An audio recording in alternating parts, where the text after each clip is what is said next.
Ja sam Maja Sever, novinarka Hrvatske radiotelevizije. Vozim bicikl zapravo oduvijek. Bicikl mi je prijevozno sredstvo. Ja baš iskreno uživam u vožnji.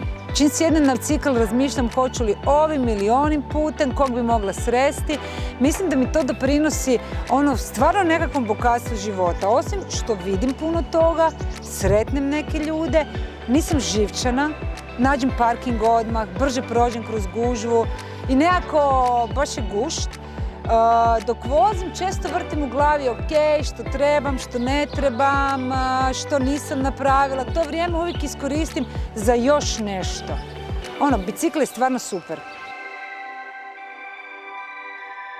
Već nekoliko godina, 2-3 godine i zimi vozim bicikl full. Znam, zime su blaže, ali i kiša i snijeg zapravo nisu uvjeti u kojima je nemoguće voziti bicikl.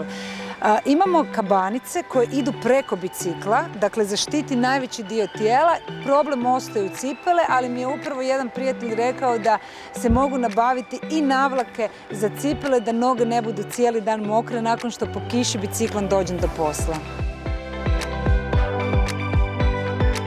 Mislim da svi u ovom društvu i u našem društvu trebamo uložiti nekakve napore da nam bude bolje i zdravije.